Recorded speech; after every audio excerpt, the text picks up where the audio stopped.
নমস্কাৰ মোৰ নাম সুস্থ ভূঞা আজি বনাও বলক ছাগলীৰ সুস্তা লগত ৰাজমা আৰু মই কি ভাবিছো জানে সুস্তাটো খাবলৈ বহুত মজা হয় আৰু সকলোতে নেপায় বহুত মানে কম জায়গাত পায় সেইকাৰণে ভাবিছো মজা কিচেনত এড কৰি দিও নেকি আপোনালোকে কি কয় পিছে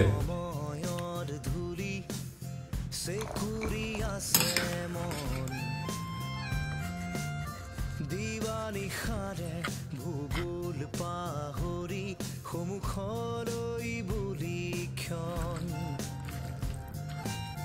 ধুৰি উৰুৱাই সময়ৰ ধুৰি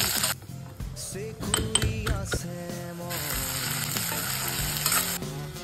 দিবানি খাৰে ভূগোল পাহৰি সমুখলৈ বুলি ক্ষণ